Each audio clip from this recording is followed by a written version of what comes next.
बस इतना ही।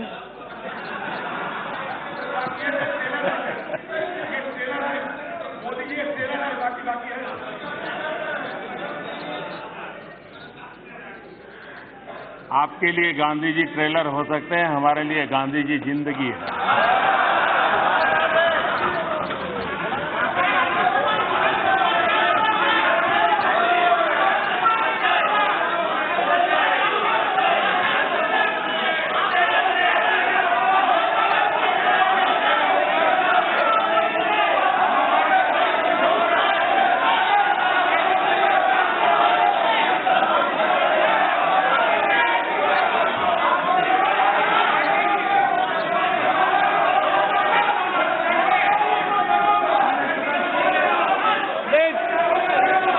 No, please, manage it, गोगल जी, प्लीज, नो, मैनेज इट, चलो, नो, माननीय प्रधानमंत्री जी, ये आपको मैं जवाब नहीं दूंगा, बैठ जाइए। माननीय अध्यक्ष महोदय, मैं राष्ट्रपति जी के अभिभाषण पर धन्यवाद प्रस्ताव पर राष्ट्रपति जी का आभार व्यक्त करने के लिए सर माननीय राष्ट्रपति जी होना चाहिए सर, उपस्थित हुआ हूं।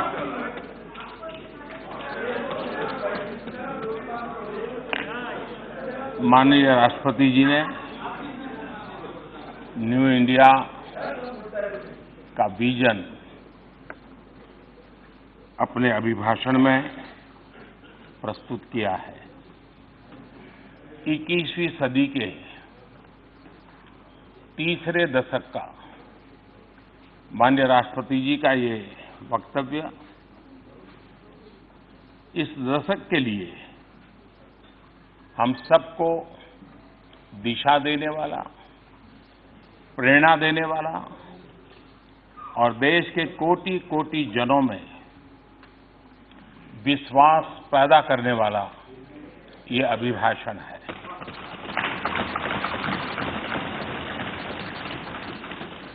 इस चर्चा में सदन के सभी अनुभवी माननीय सदस्यों ने बहुत ही अच्छे ढंग से अपनी अपनी बातें प्रस्तुत की हैं, अपने अपने विचार रखे हैं। चर्चा को समृद्ध करने का हर किसी ने अपने तरीके से प्रयास किया है। श्रीमान अधीर रंजन चौधरी जी, प्रोफेसर सौगत राय जी, डॉक्टर शशि थरूर जी, श्रीमान ओवैसी जी, दानिश अली जी, रामकृपाल यादव जी, पीपी चौधरी जी, पिनाकी मिश्रा जी, अखिलेश यादव जी, विनायक जी राउत, कई नाम हैं। मैं सबके नाम लूंगा तो समय शायद बहुत जाएगा, लेकिन मैं कहूंगा कि हर एक ने अपने अपने तरीके से अपने विचार प्रस्तुत किए हैं। लेकिन एक स्वर ये उठा है कि सरकार को इन सारे कामों की इतनी जल्दी क्या है,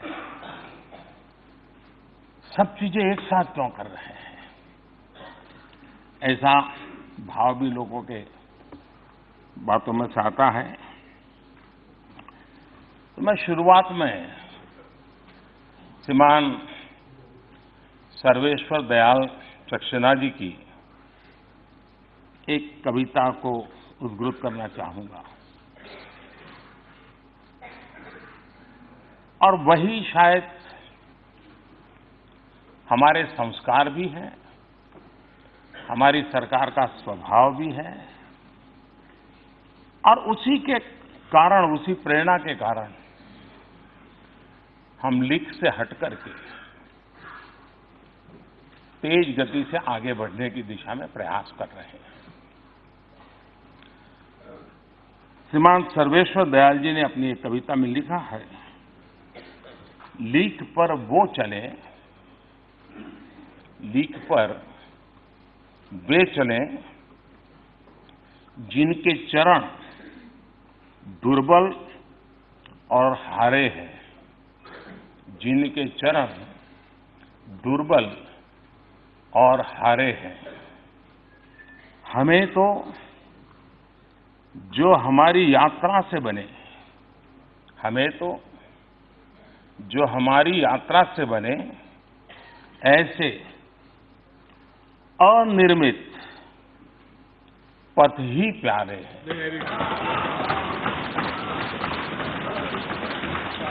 माननीय अध्यक्ष जी, और इसलिए लोगों ने सिर्फ एक सरकार बदली है ऐसा नहीं है, सरोकार भी बदलने की अपेक्षा की है।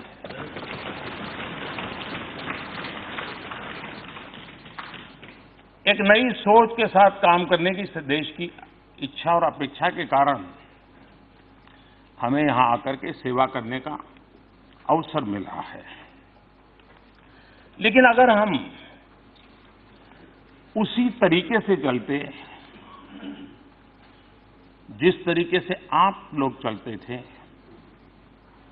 उसी रास्ते से चलते जिस रास्ते की आपको आदत हो गई थी, तो शायद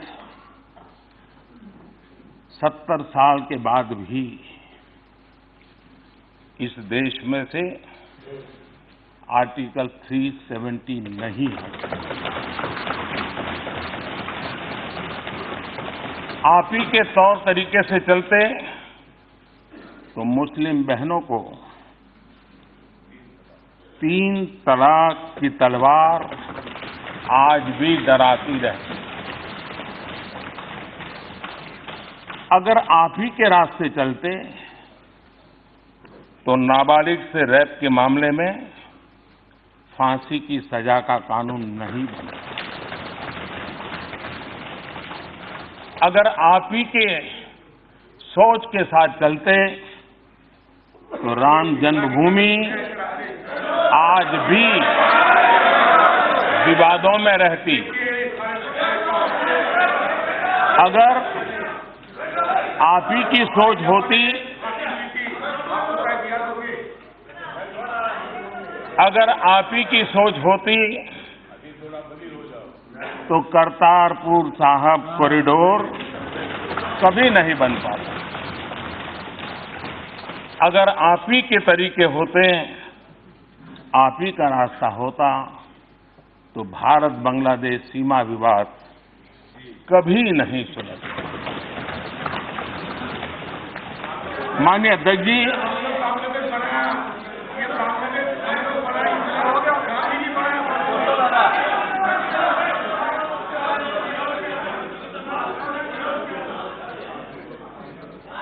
जब मैं माननीय अधीर जी को देखता हूं, सुनता हूं,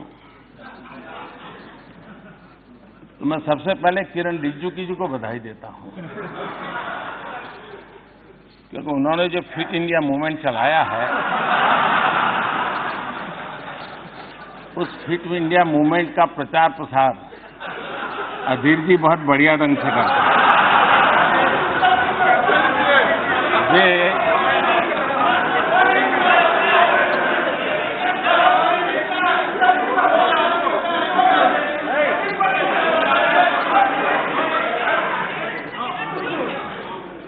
वे भाषण भी करते हैं और भाषण के साथ साथ जिम भी करते हैं।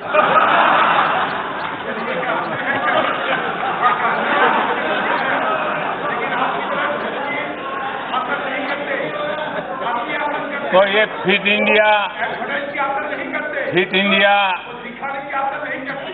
इंडिया को बल देने के लिए, उसका प्रचार प्रसार करने के लिए मैं माननीय सदस्य का धन्यवाद करता हूं।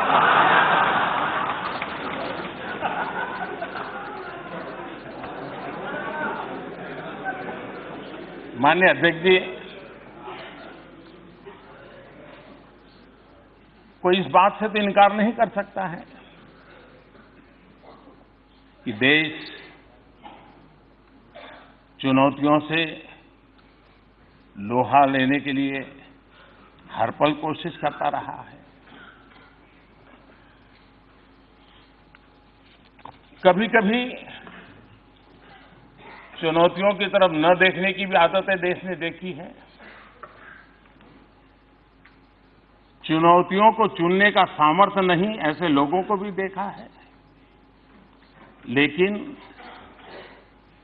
आज दुनिया की भारत के पास से जो अपेक्षा है, हम अगर चुनौतियों को चुनौती नहीं देंगे, अगर हम हिम्मत नहीं दिखाते और अगर हम सबको साथ लेकर के आगे चलने का गति नहीं बढ़ाते, तो शायद देश को अनेक समस्याओं से लंबे अरसे तक जूझना पड़ता। और इसलिए माननीय अध्यक्ष जी, अगर कांग्रेस के रास्ते हम चलते तो 50 साल के बाद भी शत्रु संपत्ति कानून का इंतजार देश को करते रहना पड़ेगा। 35 साल बाद भी नेक्स्ट जनरेशन लड़ाकू विमान का इंतजार देश को करते रहना पड़ेगा। 28 साल के बाद भी बेनामी संपत्ति कानून लागू नहीं होगा। 20 साल बाद भी चीफ ऑफ डिफेंस स्टाफ की नियुक्ति नहीं हो पाती। माननीय अध्यक्ष जी, हमारी सरकार तेज गति की वजह से, और हमारा मकसद है हम एक नई लकीर बना करके लीक से हट करके चलना चाहते हैं। और इसलिए हम इस बात को भली भांति समझते हैं कि आजादी के 70 साल के बाद देश लंबा इंतजार करने के लिए तैयार नहीं और नहीं होना चाहिए। और इसलिए हमारी कोशिश है स्पीड भी बढ़े, स्केल भी बढ़े, डिटर्मिनेशन भी हो और डिसिसिवनेस भी हो, सेंसिटिविटी भी हो और सॉल्यूशन भी होना चाहिए। हमने जिस तेज गति से काम किया है, उस तेज गति से काम का परिणाम है कि देश की जनता ने 5 साल में देखा और देखने के बाद उसी तेज गति से आगे बढ़ने के लिए थोड़ी अधिक ताकत के साथ हमें फिर से सेवा करने का मौका दिया। अगर ये तेज गति न होती तो 37 करोड़ लोगों के बैंक अकाउंट इतने कम समय में नहीं खुलते। अगर गति तेज न होती तो 11 करोड़ लोगों के घरों में शौचालय का काम पूरा नहीं होता। अगर तेज गति नहीं होती तो 13 करोड़ परिवारों में गैस का चूल्हा नहीं पहुंचता। अगर गति तेज न होती तो 2 करोड़ घर नए नहीं बनते गरीबों के लिए।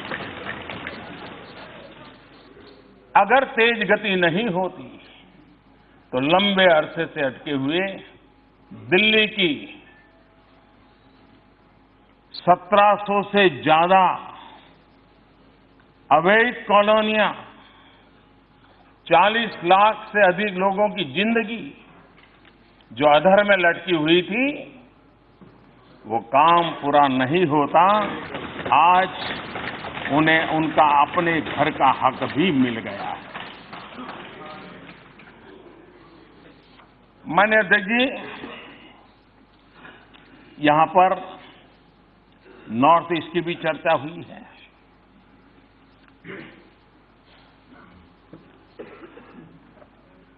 नॉर्थ ईस्ट को कितने दशकों तक इंतजार करना पड़ा। वहां पर राजनीतिक समीकरण बदलने का सामर्थ्य इतनी सीटें नहीं है और इसलिए राजनीतिक तराजू से जब निर्णय होते रहे तो हमेशा ही वो क्षेत्र उपेक्षित रहा। हमारे लिए नॉर्थ ईस्ट वोट के तराजू से तोलने वाला क्षेत्र नहीं है। भारत की एकता और अखंडितता के साथ दूर दराज क्षेत्रों में बैठे हुए भारत के नागरिकों के लिए और उनके सामर्थ्य का भारत के विकास के लिए उपयुक्त उपयोग हो, शक्ति उनकी काम आए, देश को आगे बढ़ाने में काम आए, इस श्रद्धा के साथ वहां के एक एक नागरिक के प्रति अपार विश्वास के साथ आगे बढ़ने का हमारा प्रयास रहा है।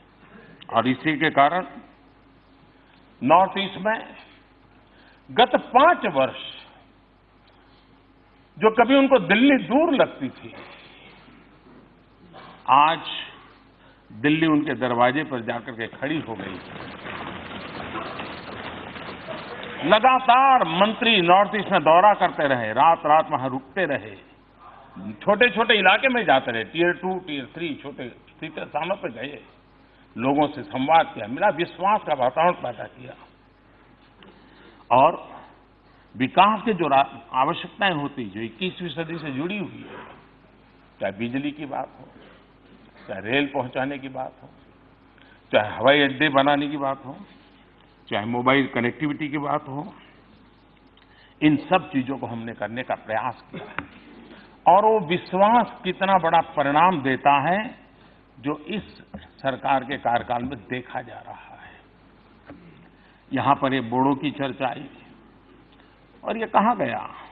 ये कोई पहली बार हुआ है? हमने भी कभी ये नहीं कहा कि पहली बार हुआ है। हम तो यही कह रहे हैं, प्रयोग तो बहुत हुए हैं और अभी भी प्रयोग हो रहे हैं, लेकिन जो कुछ भी हुआ राजनीतिक तराजू से लेखा जोखा करके किया गया। जो भी किया गया आधे अधूरे मन से किया गया। जो भी किया गया एक प्रकार से खानापूर्ति की गई और उसके कारण समझौते कागज पे तो हो गए, फोटो भी छप गई, वाहवाही भी हो गई, बड़े गौरव के साथ आज भी उसकी चर्चा भी हो रही है। लेकिन कागज पे किए गए समझौतों से इतने सालों के बाद भी बोडो समस्या का समाधान नहीं हुआ। 4000 से ज्यादा निर्दोष लोग मौत के घाट उतारे गए। अनेक प्रकार की एक्सटॉर्शन, 50 प्रकार की बीमारियां समाज जीवन को जो संकट में डाले, ऐसी होती चली गई। इस बार जो समझौता हुआ है वो एक प्रकार से नॉर्थ ईस्ट के लिए भी और देश में आर्म्स और हिंसा में विश्वास करने वालों के लिए एक संदेश देने वाली घटनाएं हैं। ये ठीक है कि हमारी जरा वो इकोसिस्टम नहीं है ताकि हमारी बात बार बार उजागर हो, फैले, लेकिन हम मेहनत करेंगे, कोशिश करेंगे। लेकिन इस बार के समझौते की एक विशेषता है, सभी हथियारी ग्रुप एक साथ आए हैं। सारे हथियार और सारे अंडरग्राउंड लोग सरेंडर किए हैं। और दूसरा, उस समझौते के एग्रीमेंट में लिखा है कि इसके बाद बोडो समस्या से जुड़ी हुई कोई भी मांग बाकी नहीं रहेगी। नॉर्थ ईस्ट में हम सबसे सूरज तो पहले उगता है, लेकिन सुबह नहीं आती थी। सूरज तो आ जाता था, अंधेरा नहीं छटता था। आज मैं कह सकता हूं नई सुबह भी आई है, नया सवेरा भी आया है, नया उजाला भी आया है और वो प्रकाश जब आप अपने चश्मे बदलोगे तब दिखाई देगा।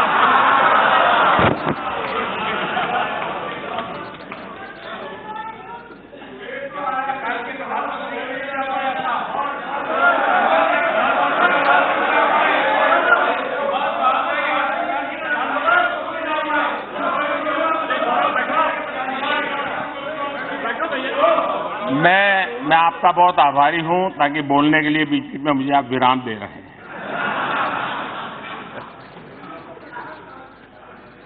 कल यहां स्वामी विवेकानंद जी के कंधों से बंदूकें फोड़ी गई।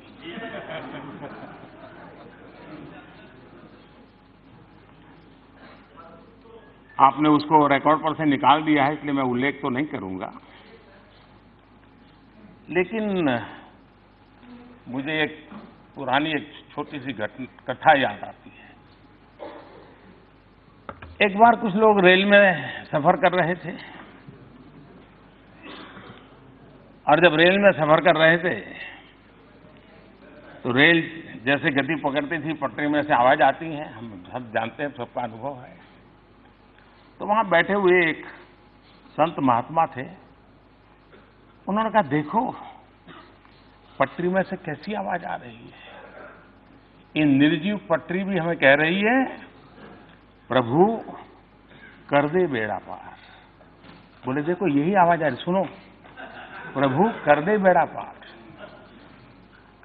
तो दूसरे संत ने कहा, नहीं यार, मैंने सुना, मुझे तो सुनाई दे रहा है, प्रभु तेरी लीला अपरंपार, प्रभु तेरी लीला अपरंपार।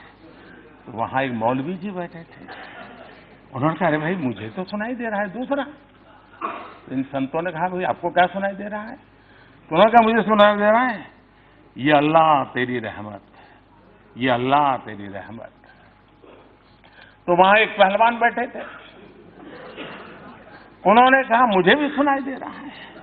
तो पहलवान ने कहा, मुझे सुनाई दे रहा है, खा रबड़ी कर कसरत, खा रबड़ी कर कसरत।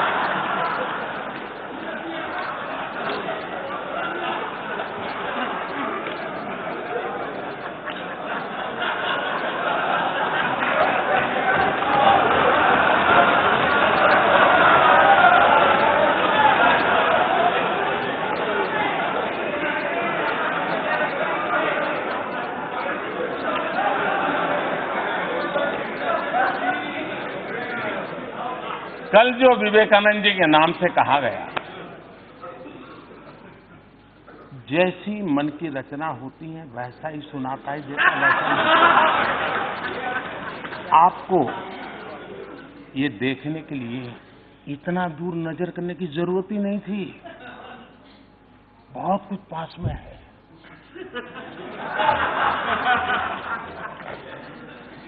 अपने लोगों को कहिए कि स्वामी जी से आप तुलना ना करें। यही मैं कहता कि वो जोगी थे, अभी नहीं कह रहे। फिर यार पार्लियामेंट में सब बोल रहे हैं।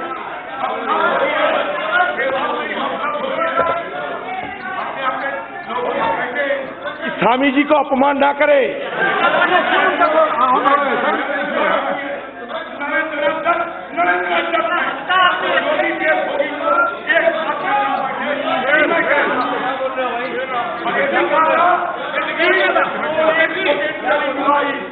मानिए जो की राजनीति क्या बोल रहे हैं, मत करो। मानिए सर, मानिए प्लीज प्लीज। ये सुरेश जी क्यों हंस रहे हैं जी?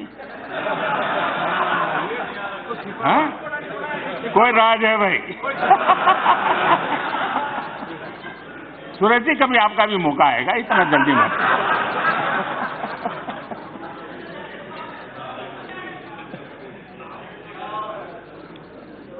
माननीय अध्यक्ष जी,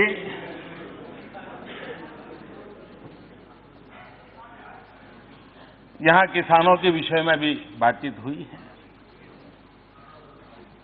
बहुत से महत्वपूर्ण काम और बहुत से नए तरीके से, नई सोच के साथ पिछले दिनों किया गया है, और माननीय राष्ट्रपति जी ने अपने अभिभाषण में उसका जिक्र भी किया है। लेकिन जिस प्रकार से यहां चर्चा करने का प्रयास हुआ है, मैं नहीं जानता वो अज्ञानवश है कि जानबूझ करके है, क्योंकि कुछ चीजें ऐसी हैं अगर जानकारियां होती तो शायद हम ऐसा न करते। हम जानते हैं कि 1.5 गुना एमएसपी करने वाला विषय कितने लंबे समय से अटका हुआ था। हमारे समय का नहीं था, पहले से था, लेकिन ये किसानों के प्रति हमारी जिम्मेवारी थी कि उस काम को भी हमने पूरा कर दिया। मैं हैरान हूं, सिंचाई योजनाएं 80-90% धन खर्चे करके 20-20 साल से पड़ी हुई थी, कोई पूछने वाला नहीं था। फोटो निकलवा दी, बस काम हो गया। हमको करीब 99 ऐसी योजनाओं को हाथ लगाना पड़ा, 1 लाख करोड़ रुपए से ज्यादा खर्च करके उनको उसके लॉजिकल एंड तक ले गए और अब किसानों को उसका फायदा होना शुरू हुआ।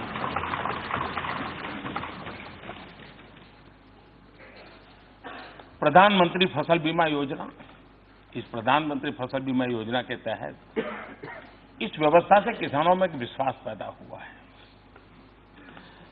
किसानों की तरफ से करीब 13,000 करोड़ रुपए प्रीमियम आया, लेकिन प्राकृतिक आपदा के कारण जो नुकसान हुआ उसके तहत करीब 56,000 करोड़ रुपए किसानों को बीमा योजना से प्राप्त हुए। किसान की आय बढ़े, ये हमारी प्राथमिकता है। इनपुट कॉस्ट कम हो, ये हमारी प्राथमिकता है।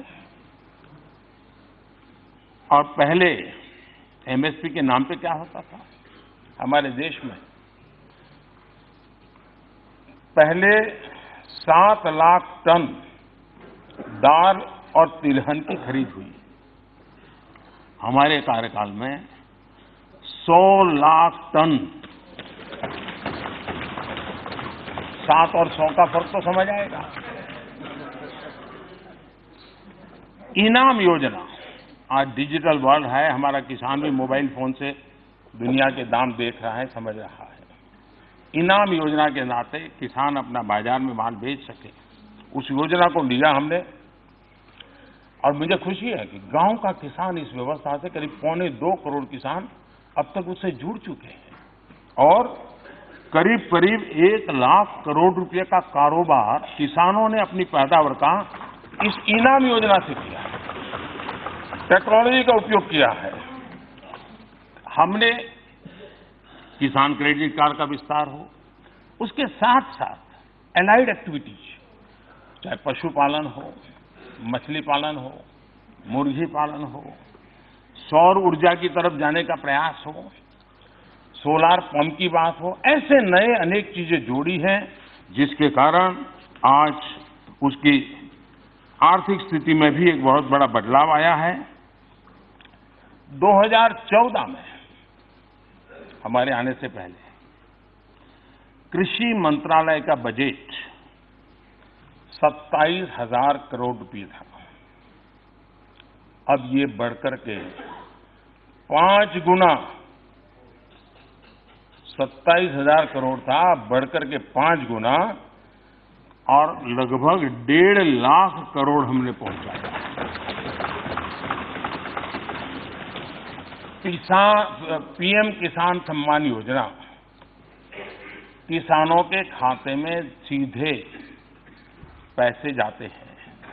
अब तक करीब 45,000 करोड़ रुपए किसानों के खाते में ट्रांसफर हो चुके हैं। कोई बिचौलिया नहीं, कोई फाइलों की झंझट नहीं, एक क्लिक दबाया, पैसे पहुंच गए। लेकिन मैं जरूर यहां माननीय सदस्यों से आग्रह करूंगा कि राजनीति करते रहिए, करनी भी चाहिए, क्योंकि मैं जानता हूं आपकी तकलीफ, लेकिन क्या हम राजनीति करने के लिए किसानों के हितों के साथ खिलवाड़ करेंगे? मैं उन माननीय सदस्यों से विशेष आग्रह करूंगा कि अपने राज्य में देखें, जो किसानों के नाम पर बढ़ चढ़ करके बोल रहे हैं वो जरा ज्यादा देखें। कि क्या उनके राज्य के किसानों को पीएम किसान सम्मान निधि मिले, उसके लिए वो सरकारें किसानों की सूची क्यों नहीं दे रहे हैं, इस योजना के साथ क्यों नहीं जुड़ रहे हैं? नुकसान किसका हुआ? किसका नुकसान हुआ? उस राज्य के किसानों का हुआ। मैं चाहूंगा यहां कोई माननीय सदस्य ऐसा नहीं होगा कि जो दबी जबान में तो खुल करके शायद न बोल पाए, क्योंकि कहीं जगह पे बहुत कुछ होता है, लेकिन उनको पता होगा। उसी प्रकार से मैं माननीय सदस्यों के कहूंगा जिन्होंने किसानों के लिए बहुत कुछ कहा है, उन राज्यों में जरा देखिए आप कि जहां किसानों को वादे कर करके, बहुत बड़ी बड़ी बातें कर करके वोट बटोर लिए, शपथ ले लिए, सत्ता सिंहासन पा लिया, लेकिन किसानों के वादे पूरे नहीं किए गए। कम से कम मैं यहां बैठे हुए माननीय सदस्य उन राज्यों के भी प्रतिनिधि होंगे तो वो जरूर उन राज्यों को कहें कि किसानों को उनका हक देने में कोताही न बरते। माननीय अध्यक्ष जी,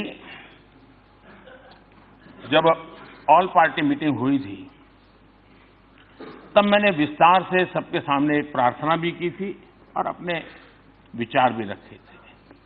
उसके बाद सदन के प्रारंभ में जब मीडिया के लोगों से मैं बात कर रहा था तब भी मैंने कहा था कि ये सत्र हम पूरी तरह आर्थिक विषय, देश की आर्थिक परिस्थिति, इन सारे विषयों को इस सत्र हम समर्पित करें। हमारे पास जितनी भी चेतना है, जितना भी सामर्थ्य है, जितने भी बुद्धि प्रतिभा है, सबका निचोड़ इस सत्र में दोनों सदनों में हम लेकर के आए हैं।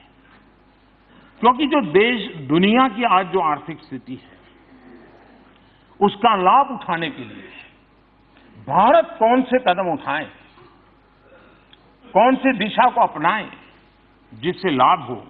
मैं चाहूंगा कि ये सत्र, अभी भी समय है, ब्रेक के बाद भी जब मिलेंगे तब भी पूरी शक्ति, मैं सभी सदस्यों से आग्रह करता हूं, हम आर्थिक विषयों पर गहराई से बोले, व्यापकता से बोले और अच्छे नए सुझावों के साथ बोले, ताकि देश विश्व के अंदर जो अवसर पैदा हुए उसका फायदा उठाने के लिए पूरी ताकत से आगे बढ़े। मैं निमंत्रित करता हूं सबको।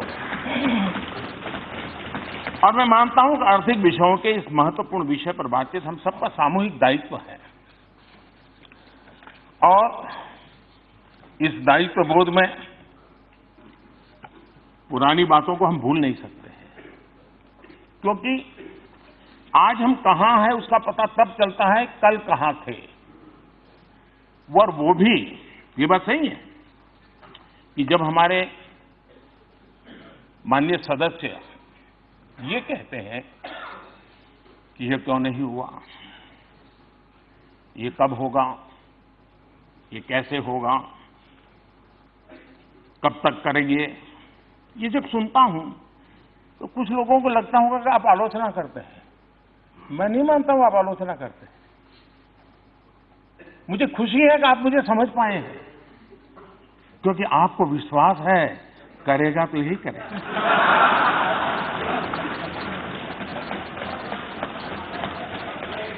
और इसलिए मैं आपके इन बातों को आलोचना नहीं मानता हूं, मार्गदर्शक मानता हूं, प्रेरणा मानता हूं। और इसलिए मैं इन सारी बातों का स्वागत करता हूं और स्वीकार करने का प्रयास भी करता हूं। और इसलिए इस प्रकार की जितनी बातें बताई गई हैं, इसके लिए तो मैं विशेष रूप से धन्यवाद करता हूं, क्योंकि क्यों नहीं हुआ, कब होगा, कैसे होगा, ये अच्छी बातें हैं, देश के लिए हम सोचते हैं। लेकिन पुरानी बातों के बिना आज की बात को समझना थोड़ा कठिन होता है। अब हम जानते हैं पहले क्या कालखंड था। करप्शन आए दिन चर्चा होती थी, हर अखबार के हेडलाइन, सदन में भी करप्शन पर ही लड़ाई चलती थी, सब दूर यही बोला जाता था। अनप्रोफेशनल बैंकिंग कौन भूल सकता है, कमजोर इंफ्रास्ट्रक्चर पॉलिसीज, कौन भूल सकता है? और संसाधनों की बंदरबाट, माय गॉड, क्या करके रख दिया था। इन सारी स्थितियों में से बाहर निकलने के लिए हमने समस्याओं के समाधान खोजने के लिए लॉन्ग टर्म गोल के साथ एक निश्चित दिशा पकड़ करके, निश्चित लक्ष्य पकड़ करके उसको पूरा करने का हमने लगातार प्रयास किया है। और मुझे विश्वास है कि उसी का परिणाम है कि आज इकोनॉमी में फिस्कल डेफिसिट बनी रही है, महंगाई नियंत्रित रही है और मैक्रो इकोनॉमिक स्टेबिलिटी भी बनी रही है।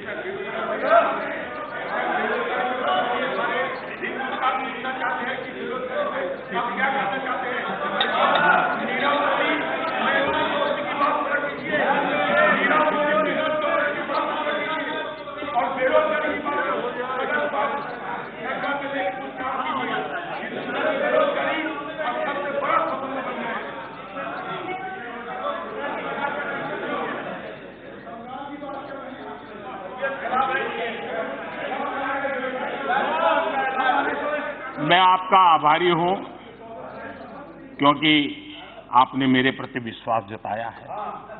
ये भी काम हम ही करेंगे। हाँ, एक काम नहीं करेंगे, एक काम न करेंगे, एक काम न करेंगे, न होने देंगे, वो है आपकी बेरोजगारी नहीं हटने देंगे।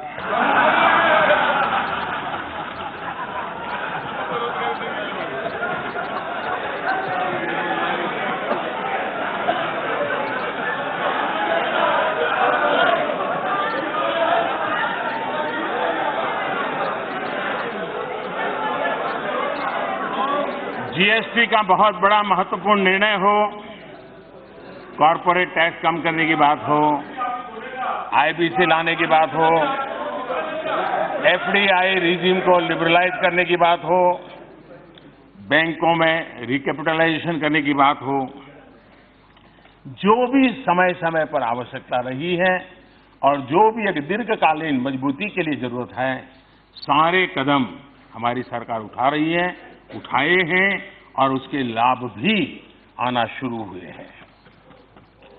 और वो रिफॉर्म्स जिसकी चर्चा हमेशा हुई है, आपके यहां भी जो पंडित लोग थे वो यही कहते रहते थे, लेकिन कर नहीं पाते थे। अर्थशास्त्री भी जिन बातों की बातें करते थे, आज एक के बाद एक उसको लागू करने का काम हमारी सरकार कर गए। इन्वेस्टर्स का भरोसा बढ़े, अर्थव्यवस्था को मजबूती मिले, उसको लेकर के भी हमने कई महत्वपूर्ण निर्णय किए हैं। 2019 जनवरी से 2020 के बीच 6 बार जीएसटी रेवेन्यू 1 लाख करोड़ से ज्यादा रहा है। अगर मैं एफडीआई की बात करूं तो 2018 अप्रैल से सितंबर एफडीआई $22 बिलियन था। आज उसी अवधि में ये एफडीआई $26 बिलियन पार कर गया है। ये इस बात का सबूत है कि विदेशी निवेशकों का भारत के प्रति विश्वास बढ़ा है, भारत की अर्थव्यवस्था पर विश्वास बढ़ा है और भारत में आर्थिक क्षेत्र में अपार अवसर है, ये कन्विक्शन बना है, तब जाकर के लोग आते हैं। और गलत अफवाहें फैलाने के बावजूद भी लोग उनसे बाहर निकल करके आ रहे हैं, ये भी बहुत बड़ी बात है।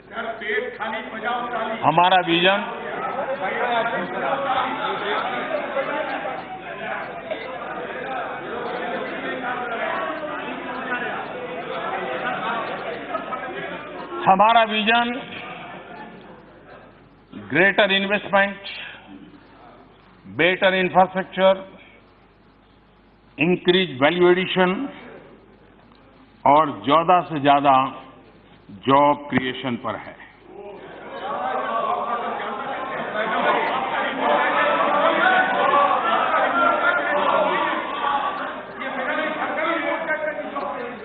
देखिए, मैं किसानों से बहुत कुछ सीखता हूं।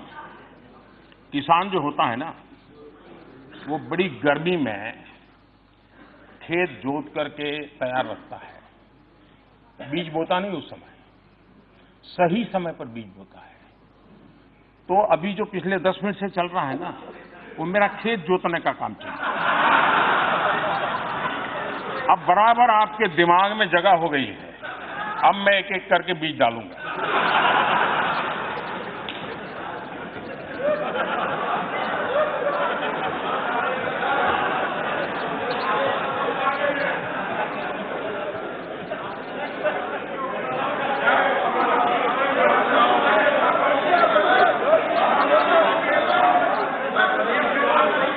माननीय अध्यक्ष ji, Mudra Yojana, startup India, stand up India, इन योजनाओं ने देश में स्वरोजगार को बहुत बड़ी ताकत दी है। इतना ही नहीं, इस देश में करोड़ों करोड़ों लोग जो पहली बार मुद्रा योजना को लेकर के खुद तो रोजी रोटी कमाने लगे, लेकिन किसी और को भी, एक को, दो को, तीन को रोजगार देने में सफल हुए। इतना ही नहीं, पहली बार बैंकों से जिनको धन मिला है मुद्रा योजना के तहत, उसमें 70% हमारी माताएं बहनें, जो पहले इकोनॉमिक एक्टिविटी के क्षेत्र में नहीं थी, वो आज कहीं न कहीं इकोनॉमी को बढ़ाने में योगदान दे रही है। 28,000 से ज्यादा स्टार्टअप रिकॉग्नाइज हुए हैं और वे आज खुशी की बात है टियर 2, टियर 3 सिटी में है। यानी हमारे देश का युवा नए संकल्पों के साथ आगे बढ़ रहा है। मुद्रा योजना के तहत 22 करोड़ से ज्यादा ऋण स्वीकृत हुए हैं और करोड़ों युवाओं ने खुद ने तो रोजगार नहीं, खुद ने रोजगार को पाया है। फॉर्मल सेक्टर में अजय रंजन जी, मैं ऐसा करता हूं,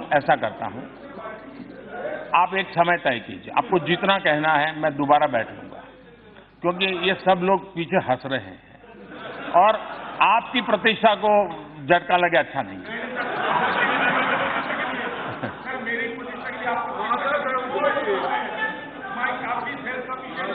लेकिन आपने जो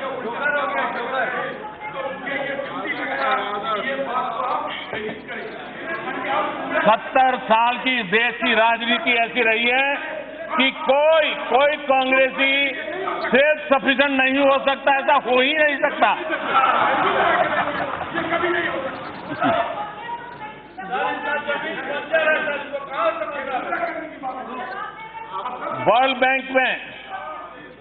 वर्ल्ड बैंक के डेटा ऑन एंटरप्रेन्योर्स, उसमें भारत का दुनिया के अंदर तीसरा स्थान है। सितंबर 2017 से नवंबर 2019 के बीच ईपीएफओ पैरोल डाटा में 1,39,00,000 नए सब्सक्राइबर्स आए। ये बिना रोजगार को कोई पैसे जमा नहीं करता है जी।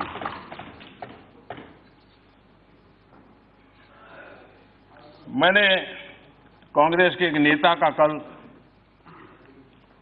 घोषणा पत्र सुना। उन्होंने घोषणा की है कि 6 महीने में मोदी को डंडे मारेंगे।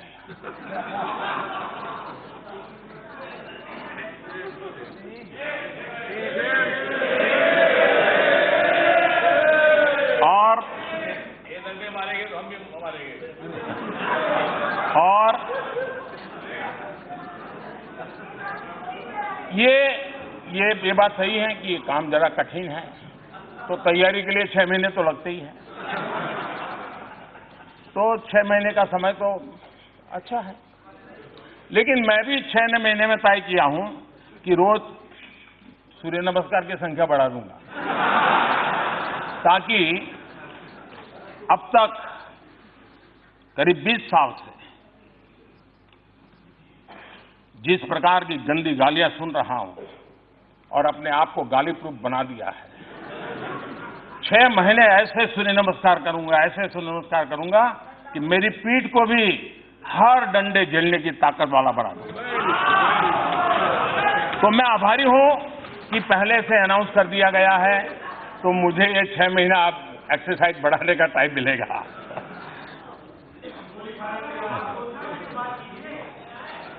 माननीय अध्यक्ष जी,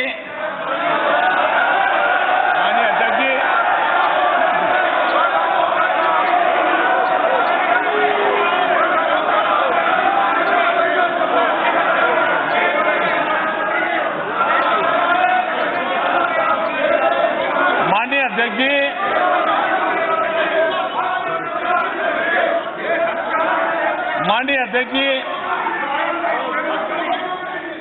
मैं 30-40 मिनट से बोल रहा था, लेकिन करंट पहुंचते पहुंचते इतनी देर लगी।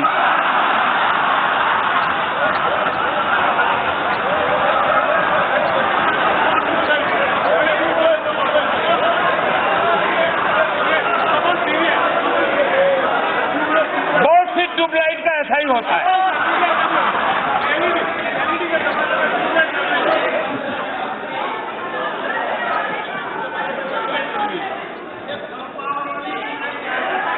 माननीय अध्यक्ष जी, इंडस्ट्री 4.0 और डिजिटल इकोनॉमी ये करोड़ों नई जॉब्स के लिए अवसर लेकर के आती है।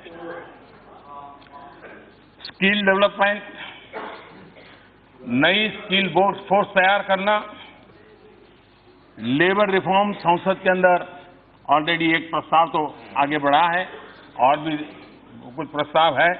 मुझे विश्वास है कि सदन उसको भी बल देगा ताकि देश में रोजगार के अवसरों में कोई रुकावट ना आए। हम पिछली सदी की सोच के साथ आगे नहीं बढ़ सकते हैं।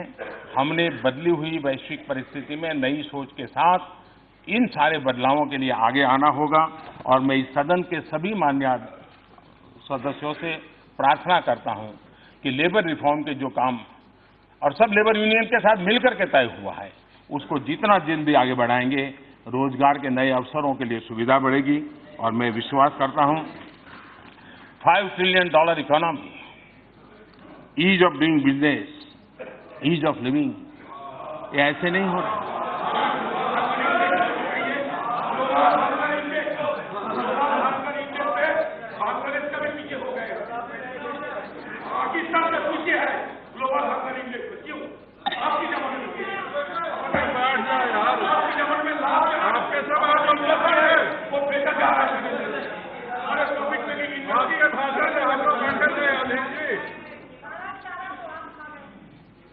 माननीय मंत्री जी, कोई टिप्पणी मत कीजिए।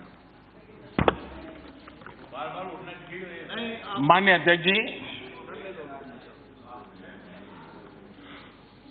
ये बात सही है कि हमने आने वाले दिनों में एक 16 करोड़ का इंफ्रास्ट्रक्चर का मिशन लेकर के आगे चल रहे हैं, लेकिन पिछले कार्यकाल में भी आपने देखा होगा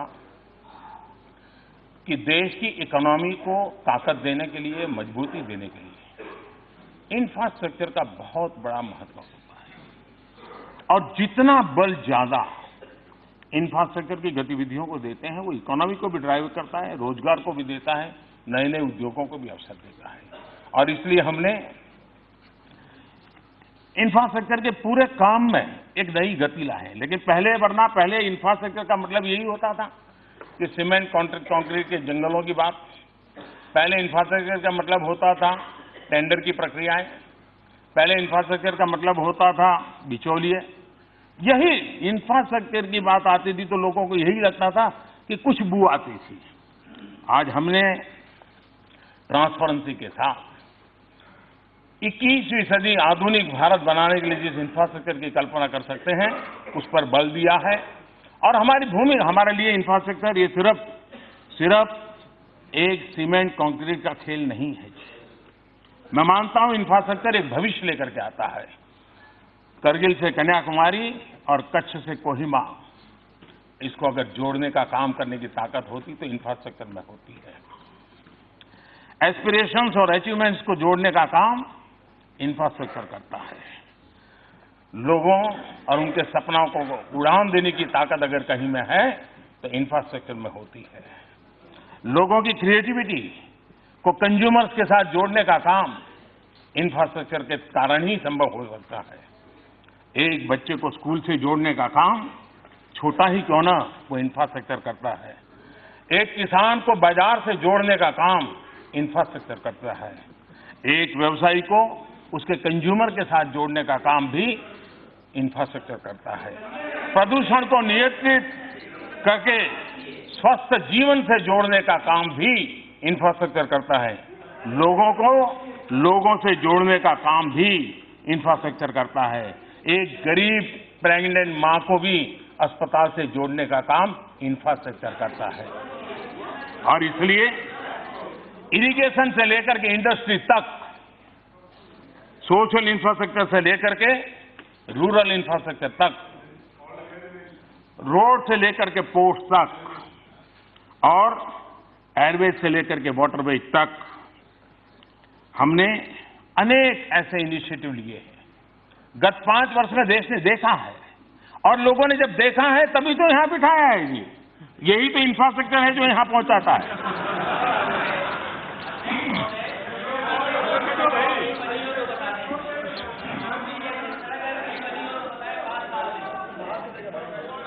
यूपी की जनता ने बता दिया है जी।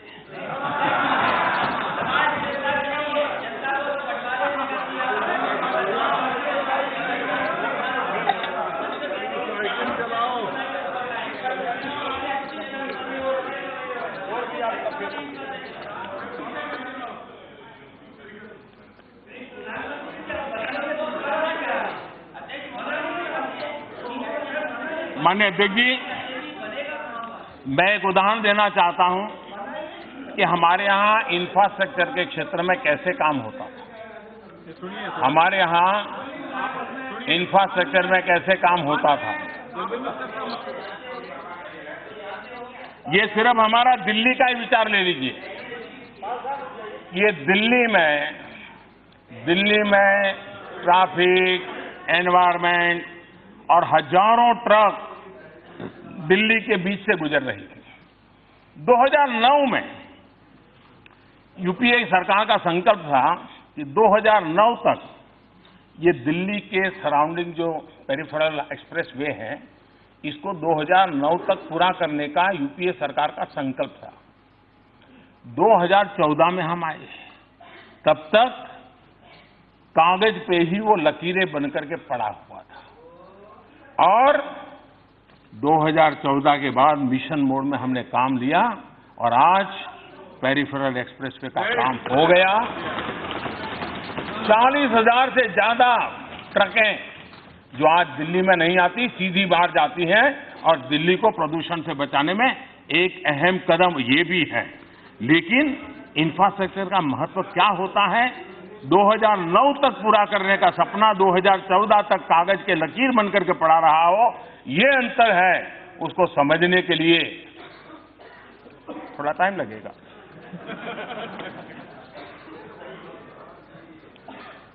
माननीय अध्यक्ष जी, कुछ और विषयों को मैं जरा स्पर्श करना चाहता हूं। शशि थरूर जी, नींद आती होगी लेकिन फिर भी क्योंकि कुछ लोगों ने जरा बार बार यहां पर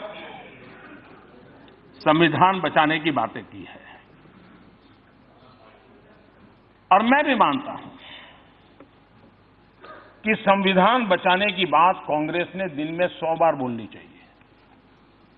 कांग्रेस के लिए मंत्र होना चाहिए, संविधान बचाओ, संविधान बचाओ, क्यों जरूरी है? क्योंकि संविधान के साथ कब क्या हुआ, अगर संविधान का महात्म्य समझते तो संविधान के साथ यह न हुआ होता। और इसलिए जितनी बार आप संविधान बोलोगे, हो सकता है कुछ चीजें आपको अपनी गलतियों का एहसास करवा देगी, आपके इरादों का एहसास करवा देगी और आपको सच में संविधान इस देश के अंदर महामूल्य है, इसका ताकत का अनुभव कराएगी। माननीय अध्यक्ष जी, यही लोग हैं इमरजेंसी में संविधान बचाने के काम आपको याद नहीं आया था? आपातकाल, यही लोग हैं जो संविधान बचाने के लिए उनको बार बार बोलने की जरूरत है, क्योंकि न्यायपालिका से न्यायिक समीक्षा का अधिकार छीनने का पाप जिन्होंने किया है, इनको तो संविधान बार बार बोलना ही पड़ेगा। जिन लोगों ने लोगों से जीने का कानून छीनने की बात कही थी, उन लोगों को बार बार संविधान बोलना ही पड़ेगा, पढ़ना भी पड़ेगा। जो लोग सबसे ज्यादा बार संविधान के अंदर बदलाव करने के प्रस्ताव को लाया है, उन लोगों को संविधान बचाने की बात बोले बिना कोई चारा नहीं है। दर्जनों बार राज्य सरकारों को बर्खास्त कर दिया है, लोगों की चुनी हुई सरकारों को बर्खास्त कर दिया है। उनके लिए संविधान बचाना, ये बोल बोल करके इन संस्कारों को जीने की आवश्यकता है। कैबिनेट ने एक प्रस्ताव पारित किया है, लोकतंत्र और संविधान से बनी हुई कैबिनेट, उसने एक प्रस्ताव पारित किया हो, उस प्रस्ताव को प्रेस कॉन्फ्रेंस में फाड़ देना उन लोगों के लिए संविधान बचाने की शिक्षा लेना बहुत जरूरी है, और इसलिए उन लोगों को बार बार संविधान बचाओ ये मंत्र बोलना बहुत जरूरी है।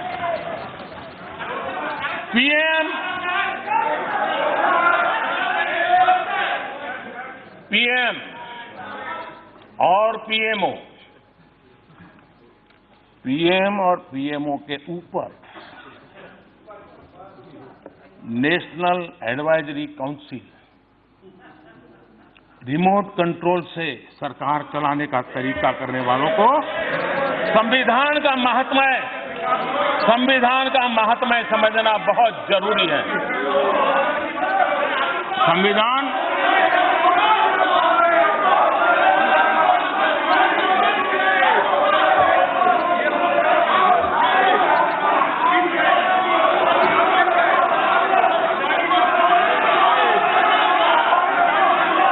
माननीय अध्यक्ष जी,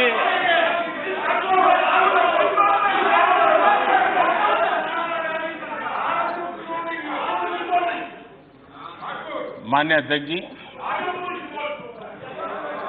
संविधान की वकालत के नाम पर दिल्ली और देश में क्या क्या हो रहा है, वो देश भली भांति देख रहा है, समझ भी रहा है, और देश की चुपकिदी कभी न कभी तो रंग लाएगी। सर्वोच्च अदालत वो संविधान के रचित सीधा सीधा एक महत्वपूर्ण अंग है।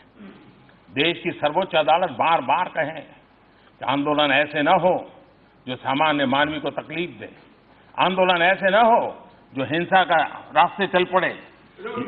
ये बार बार और बार बार सुप्रीम कोर्ट के कहने के बाद भी अधीर जी देखिए, आपने इतनी मेहनत की है, आपका सीआर अब ठीक हो गया है, चिंता मत करिए। नहीं, आपका सीआर हो गया, आपका सीआर ठीक हो गया, आपका सीआर ठीक हो गया है, आपका सीआर ठीक हो गया। संविधान बचाने की बातों वालों का न, लेकिन यही वामपंथी लोग, यही कांग्रेस के लोग, यही वोट बैंक की राजनीति करने वाले लोग वहां जा जाकर के उकसा रहे हैं, भड़काऊ बातें कर रहे हैं।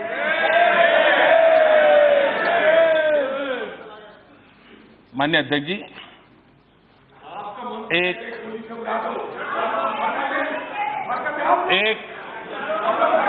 शायर ने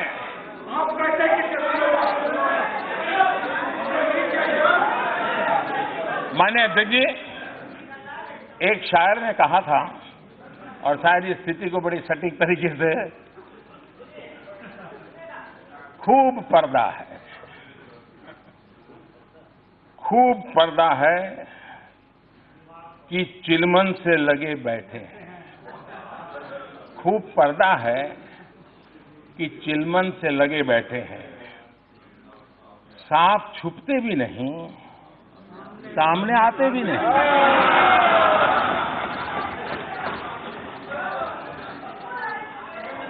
पब्लिक सब जानती है, सब समझती है। जिस तरह के बयान दिए गए सदन में, उसका जिक्र सही नहीं है।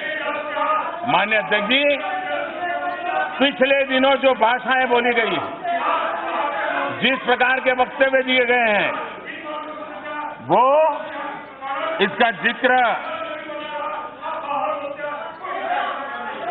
और सदन के बड़े बड़े नेता भी वहां पहुंच जाते हैं, इसका बहुत बड़ा अफसोस है। कांग्रेस के समय में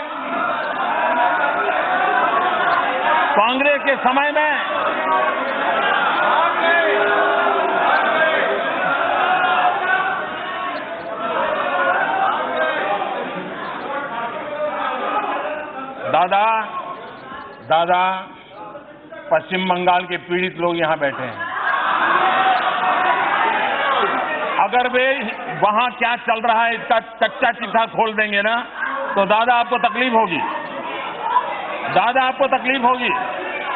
निर्दोष लोगों को किस प्रकार से मौत के घाट उतार दिया जाता है, वो बड़ी बात ही जानते हैं लोग।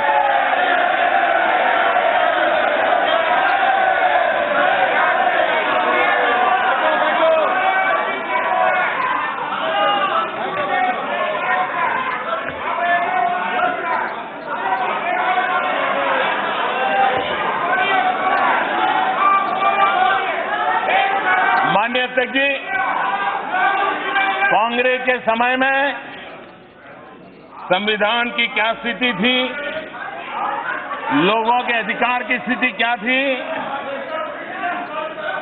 ये मैं जरा इनको पूछना चाहता हूं। अगर संविधान इतना महत्वपूर्ण है जो हम मानते हैं, अगर आप मानते होते तो जम्मू कश्मीर में हिंदुस्तान का संविधान लागू करने में आपको किसने रोका? इसी संविधान के दिए अधिकारों से जम्मू कश्मीर के मेरे भाइयों बहनों को वंचित रखने का पाप किसने किया था? और शशि जी, आप तो जम्मू कश्मीर के दामाद रहे हैं। अरे उन बेटियों की चिंता करते, आप संविधान की बात करते हो। और इसलिए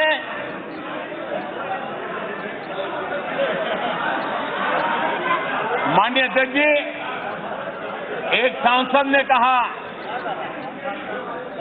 एक माननीय सांसद ने कहा कि जम्मू कश्मीर ने अपनी आइडेंटिटी खोई है। किसी ने कहा, किसी की नजर में तो जम्मू कश्मीर मतलब जमीन ही था। माननीय अध्यक्ष जी, कश्मीर में जिनको सिर्फ जमीन दिखती है, न उनको इस देश का कुछ अंदाज है, न और वो उनकी बौद्धिक दारिद्रता का परिचय करवाता है। कश्मीर ये भारत का मुकुटमणि है। कश्मीर ये भारत का मुकुटमणि है। माननीय अध्यक्ष जी, कश्मीर की आइडेंटिटी बम, बंदूक और अलगाववाद बना दी गई थी। 19 जनवरी 1990, जो लोग आइडेंटिटी की बात करते हैं, 19 जनवरी 1990,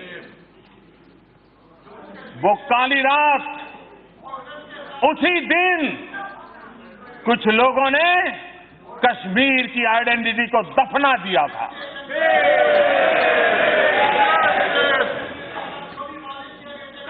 कश्मीर की आइडेंटिटी सूफी परंपरा है। कश्मीर की आइडेंटिटी सर्वपंथ संभाव की है। कश्मीर के प्रतिनिधि मां लालदेड़, नंद ऋषि, सैयद बुलबुल शाह, मीर सैयद अली हमदानी, ये कश्मीर की आइडेंटिटी है माननीय अध्यक्ष जी। कुछ लोग कहते हैं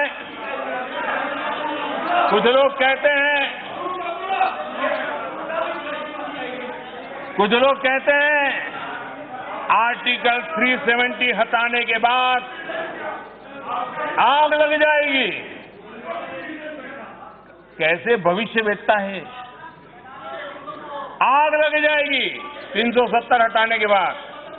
और आज जो लोग बोलते हैं, मैं उनको कहना चाहता हूं, कुछ लोग कहते हैं कुछ नेता जेल में है, टिकना है, फलाना है, वगैरह वगैरह। जरा मैं इस सदन, ये संविधान की रक्षा करने वाला सदन है, ये संविधान को समर्पित सदन है, ये संविधान का गौरव करने वाला सदन है, ये संविधान के प्रति दायित्व निभाने वाले सदस्यों से बना हुआ सदन है। तब जाकर के मैं सभी मान्य सदस्यों के आत्मा को छूने की आज कोशिश करना चाहता हूं, अगर है तो।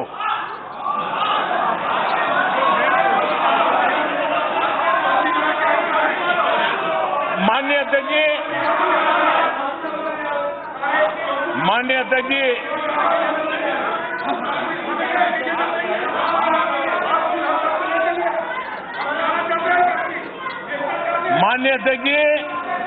महबूबा मुफ्ती जी ने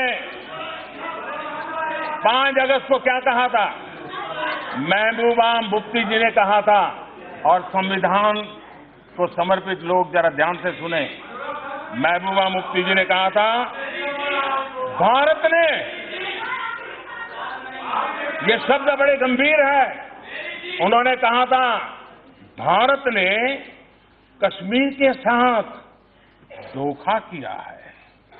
हमने जिस देश के साथ रहने का फैसला किया था, उसने हमें धोखा दिया है। ऐसा लगता है कि हमने 1947 में गलत चुनाव कर लिया था। क्या ये संविधान को मानने वाले लोग इस प्रकार की भाषा को स्वीकार कर सकते हैं? क्या उनकी वकालत करते हो? उनका अनुमोदन करते हो?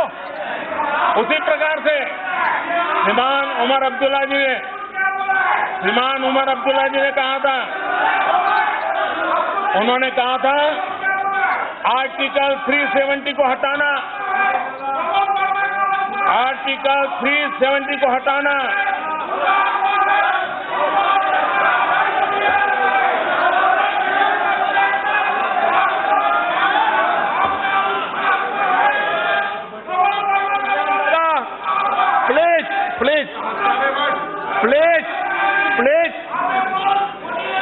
प्लीज माननीय अध्यक्ष जी, उमर अब्दुल्ला जी ने कहा था कि आर्टिकल 370 को हटाना ऐसा भूकंप लाएगा कि कश्मीर भारत से अलग हो जाएगा। माननीय अध्यक्ष जी, फारूक अब्दुल्ला जी ने कहा था, फारूक अब्दुल्ला जी ने कहा था 370 का हटाया जाना कश्मीर के लोगों की आजादी का मार्ग प्रशस्त करेगा। अगर 370 हटाई गई तो भारत का झंडा फहराने वाला कश्मीर में कोई नहीं बचेगा। क्या इस भाषा से, इस भावना से क्या हिंदुस्तान के संविधान को समर्पित कोई भी व्यक्ति इसको स्वीकार कर सकता है? क्या इसे सहमत हो सकता है? क्या मैं ये बात उनके लिए कह रहा हूं जिनकी आत्मा है।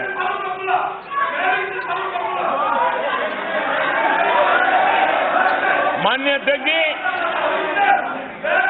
ये वो लोग हैं, माननीय अध्यक्ष जी, ये वो लोग हैं जिनको कश्मीर की आवाम पे भरोसा नहीं है और इसलिए ऐसी भाषा बोलते हैं। हम वो है जिनको कश्मीर की आवाम पे भरोसा है। हमने भरोसा किया, हमने कश्मीर की आवाम पे भरोसा किया और आर्टिकल 370 को हटाया और आज तेज गति से विकास भी कर रहे हैं। और इस देश के किसी भी क्षेत्र के हालात बिगाड़ने की मंजूरी नहीं दी जा सकती, चाहे वो कश्मीर हो, चाहे नॉर्थ ईस्ट हो, चाहे केरल हो, कोई भी इजाजत नहीं दी जा सकती। हमारे मंत्री भी पिछले दिनों लगातार जम्मू कश्मीर का दौरा कर रहे हैं, जनता के साथ संवाद कर रहे हैं। जनता के साथ संवाद करके वहां की समस्याओं का समाधान करने के लिए हम प्रयास कर रहे हैं। माननीय अध्यक्ष जी, मैं आज इस सदन से जम्मू कश्मीर के उज्जवल भविष्य के लिए, जम्मू कश्मीर के विकास के लिए, जम्मू कश्मीर के लोगों की आशा अपेक्षाओं को पूर्ण करने के लिए हम प्रतिबद्ध हैं। हम संविधान को समर्पित लोग सबके सब प्रतिबद्ध हैं। लेकिन साथ साथ मैं लद्दाख के विषय में भी कहना चाहूंगा। माननीय अध्यक्ष जी,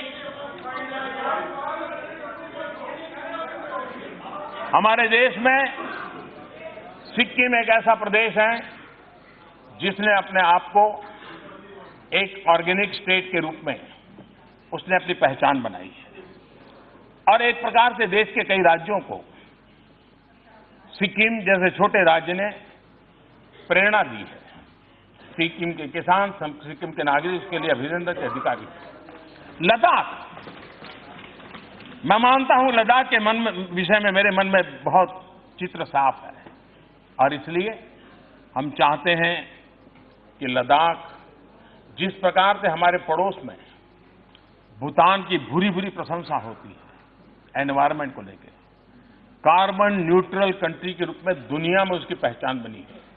हम देशवासी संकल्प करते हैं और हम संकल्प करना चाहिए कि हम लद्दाख को भी एक कार्बन न्यूट्रल इकाई के रूप में डेवलप करेंगे, देश के लिए एक पहचान बनाएंगे और उसका लाभ आने वाली पीढ़ियों को एक मॉडल के रूप में मिलेगा, ऐसा मुझे पूरा विश्वास है। और मैं जब लद्दाख जाऊंगा, इनको उनके साथ रह करके मैं इसकी एक डिजाइन बनाने की दिशा में आगे बढ़ रहा हूं। माननीय अध्यक्ष जी, यहां पर जो कानून इस सदन ने पारित किया, जो संशोधन दोनों सदनों में पारित हुआ, जो नोटिफाई हो गया, उसके संबंध में भी कुछ न कुछ कोशिशें हो रही है। सीएए लाने,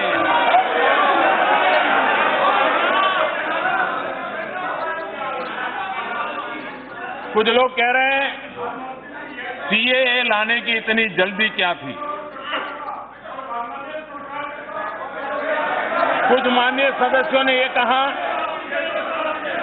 कि ये सरकार भेदभाव कर रही है, ये सरकार हिंदू और मुस्लिम कर रही है। कुछ ने कहा कि हम देश के टुकड़े करना चाहते हैं।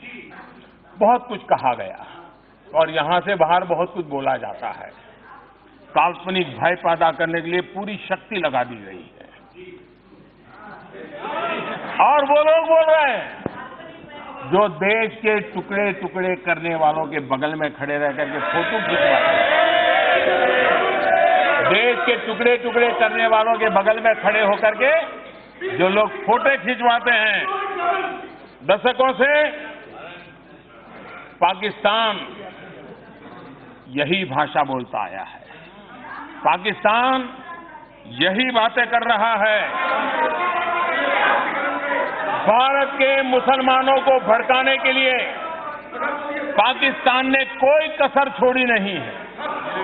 भारत के मुसलमानों को गुमराह करने के लिए पाकिस्तान ने हर खेल खेले हैं, हर रंग दिखाए हैं और अब उनकी बात चलती नहीं है। पाकिस्तान की बात बढ़ नहीं पा रही है। तब जब मैं हैरान हूं कि जिनको हिंदुस्तान की जनता ने सत्ता के सिंहासन से घर भेज दिया, वे आज उस काम को कर रहे हैं जो कभी ये देश सोच भी नहीं सकता था। हमें याद दिलाया जा रहा है कि क्विट इंडिया का नारा देने वाले, जय हिंद का नारा देने वाले हमारे मुस्लिम ही थे। दिक्कत यही है कि कांग्रेस और उसकी नजर में ये लोग हमेशा ही सिर्फ और सिर्फ मुस्लिम थे। हमारे लिए, हमारी नजर में वो भारतीय है, हिंदुस्तानी है। खान अब्दुल गफार खां हो, माननीय अध्यक्ष जी, मेरा सौभाग्य रहा है कि लड़कपन में मेरा सौभाग्य रहा है कि लड़कपन में खान अब्दुल गफार खान जी के चरण छूने का मुझे अवसर मिला था। मैं इसे अपना गर्व मानता हूं। माननीय अध्यक्ष जी, खान अब्दुल गफार खान हो, अशफाकुल्ला खां हो, बेगम हजरत महल हो, वीर शहीद अब्दुल हमी हो या पूर्व राष्ट्रपति श्रीमान एपीजे अब्दुल कलाम हो, सबके सब हमारी नजर से भारतीय हैं। सदन का समय ज्यादा लेने के लिए मैंने नाम कुछ कम बोले। आप जोड़ देना ना, जो भी नाम लिखवा दे मेरे भाषण में लिख देना। Thank you for this assistance.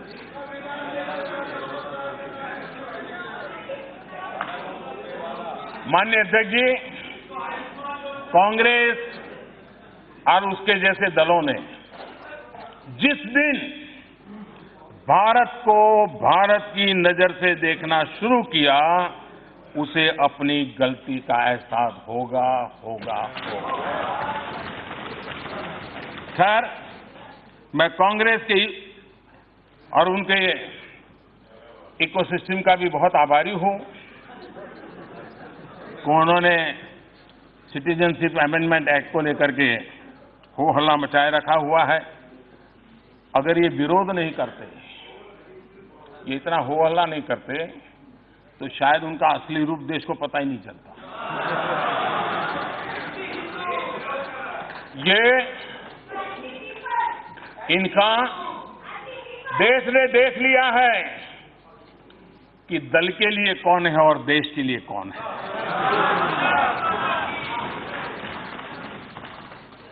और मैं चाहता हूं, जब चर्चा निकल पड़ी है तो बात दूर तक चली जाए।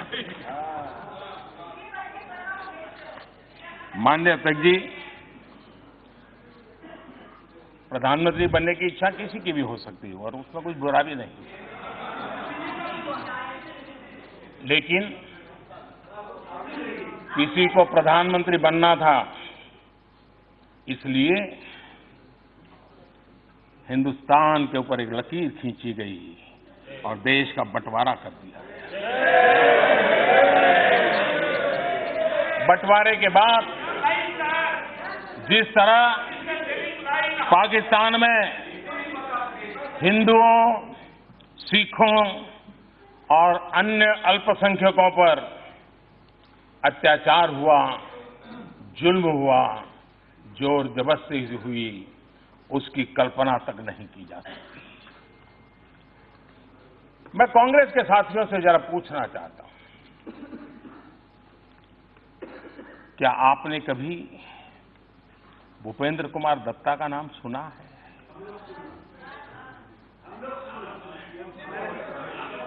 दादा, आप कांग्रेस में चले गए? अरे, ममता दीदी भाषण सुन रही है।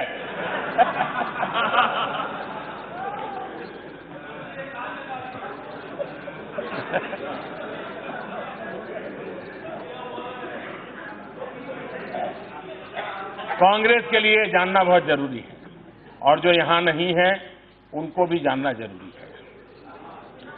भूपेंद्र कुमार दत्त एक समय में ऑल इंडिया कांग्रेस कमेटी में थे, उसके सदस्य थे। स्वतंत्रता संग्राम के दौरान 23 साल उन्होंने जेल में बिताए थे। वो एक ऐसे महापुरुष थे जिन्होंने न्याय के लिए 78 दिन 78 डे जेल के अंदर भूख हड़ताल की थी, और ये भी उनके नाम एक रिकॉर्ड है। विभाजन के बाद भूपेंद्र कुमार दत्त पाकिस्तान में ही रुक गए थे। वहां की संविधान सभा के वे सदस्य भी थे। जब संविधान का काम चल ही रहा था, अभी तो संविधान का काम चल ही रहा था, शुरुआत के दिन थे, और उस समय भूपेंद्र कुमार दत्त ने उसी संविधान सभा में जो कहा था, उसे आज मैं दोहराना चाहता हूं, क्योंकि जो लोग हम पे आरोप मढ़ रहे हैं उनके लिए समझना बहुत जरूरी है। भूपेंद्र कुमार दत्त ने कहा था, so far as this side of Pakistan is concern, the minorities are practically practically liquidated. Those of us who are here to live represent near a core of people still left in East Bengal, live under a total sense of frustration. ये भूपेंद्र कुमार दत्त ने बंटवारे के तुरंत बाद वहां की संविधान सभा में ये दर्द व्यक्त किया था।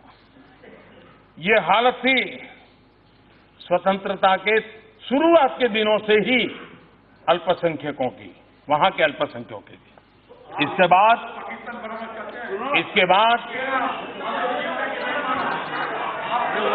बाद पाकिस्तान में स्थिति इतनी खराब हो गई कि भूपेंद्र दत्त को भारत आकर के शरण लेनी पड़ी, और बाद में उनका निधन भी ये मां भारती की गोद में हुआ। तब के पाकिस्तान में आपके लिए तो कुछ नहीं हुआ जी, कुछ नहीं हुआ। आपके लिए तो सामान्य, हाँ आए तो आए, मरे तो मरे। यही है, यही आपकी सोच है, यही आपकी सोच है महापुरुष, यही आपकी सोच है।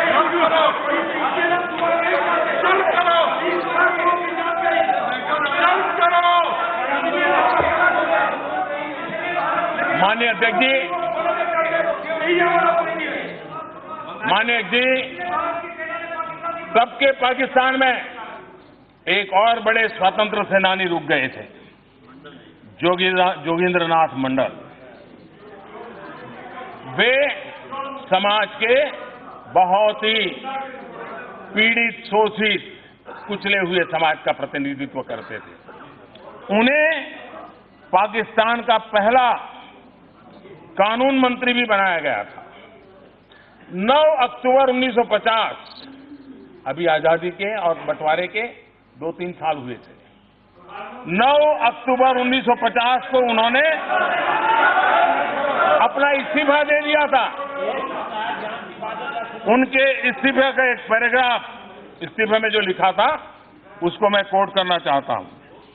उन्होंने लिखा था, I must say that this policy of driving out Hindus from Pakistan has succeeded completely in West Pakistan and is nearing completion in East Pakistan. उन्होंने आगे कहा था, Pakistan has not given the Muslim League entire satisfaction and a full sense of security. They now want to get rid of the Hindu intelligentsia so that the political, economic and social life of Pakistan may not in any way influenced by them. ये मंडल जी ने अपने इस्तीफे में लिखा था। इन्हें भी आखिरकार भारत ही आना पड़ा और उनका निधन भी मां भारती की गोद में हुआ। इतने दशकों के बाद भी पाकिस्तान की सोच नहीं बदली है। वहां आज भी अल्पसंख्यकों पर अत्याचार हो रहे हैं। अभी अभी नानकाना साहब के साथ क्या हुआ वो सारे देश और दुनिया ने देखा है। और ये ऐसा ही नहीं है कि सिर्फ हिंदू और सिखों के साथ होता है, और भी माइनॉरिटी के साथ ऐसा ही जुल्म वहां होता है। ईसाइयों को भी ऐसी ही पीड़ा झेलनी पड़ती है। सदन के में चर्चा के दौरान गांधी जी के कथन को लेकर के भी बात कही गई। कहा गया कि सीए पर सरकार जो कह रही है वो गांधी जी की भावना नहीं थी। खैर, कांग्रेस जैसे दलों ने तो गांधी जी की बातों को तो दशकों पहले छोड़ दिया था।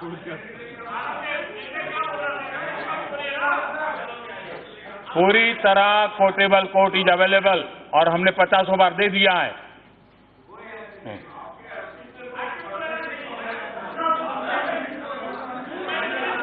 लेकिन आपने तो गांधी जी को छोड़ दिया है, और इसलिए न देश आपसे कोई अपेक्षा करता है, लेकिन जिसके आधार पर कांग्रेस की रोजी रोटी चल रही है, मैं आज उनकी बात करना चाहता हूं। 1950 में नेहरू लियाकत समझौता हुआ। भारत और पाकिस्तान में रहने वाले माइनॉरिटीज की सुरक्षा को लेकर के ये समझौता हुआ। समझौते का आधार पाकिस्तान में धार्मिक अल्पसंख्यकों के साथ भेदभावपूर्ण व्यवहार नहीं होगा। पाकिस्तान में रहने वाले जो लोग हैं, जिसमें जो धार्मिक अल्पसंख्यक है, जिसकी बात हम बोल रहे हैं, उसके संबंध में नेहरू और लियाकत के बीच में एग्रीमेंट हुआ था। अब कांग्रेस को जवाब देना होगा। नेहरू जैसे इतने बड़े सेक्युलर, नेहरू जैसे इतने बड़े महान विचारक, इतने बड़े विजनरी, और आपके लिए सब कुछ, उन्होंने उस समय वहां की माइनॉरिटी के बजाय सारे नागरिक ऐसा शब्द प्रयोग क्यों नहीं किया? अगर इतने ही महान थे, इतने उदार थे, तो क्यों नहीं किया भाई? कोई तो कारण होगा। लेकिन इस सत्य को आप कब तक जुटलाओगे? भाइयों बहनों, माननीय अध्यक्ष जी और माननीय सदस्यगण, ये उस समय की बात है। ये मैं उस समय की बात बता रहा हूं।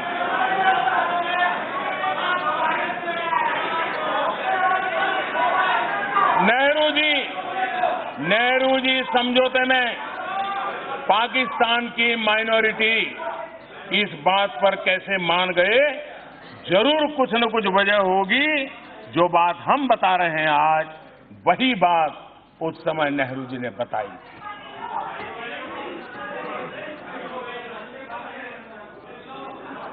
माननीय अध्यक्ष जी, नेहरू जी ने माइनॉरिटी शब्द क्यों प्रयोग किया? ये आप बोलेंगे नहीं, क्योंकि आपको तकलीफ है। लेकिन नेहरू जी खुद इसका जवाब देके गए। मुझे मालूम है आप उनको भी छोड़ दोगे, जहां जरूरत पड़े आप किसी को भी छोड़ सकते। नेहरू जी ने नेहरू लियाकत समझौता साइन होने के एक साल पहले असम के तत्कालीन मुख्यमंत्री श्रीमान गोपीनाथ जी को एक पत्र लिखा था, और गोपीनाथ जी को पत्र में जो लिखा था उसमें कोट करना चाहता हूं। उन्होंने पत्र में लिखा था, जो लोग हमको कहते हैं ना हम हिंदू मुस्लिम कर रहे हैं, हम देश को बांट रहे हैं, ये नेहरू जी ने क्या कहा था, ये जरा याद रखना। गोपीनाथ जी जो असम के मुख्यमंत्री थे, नेहरू जी ने लिखा था, आपको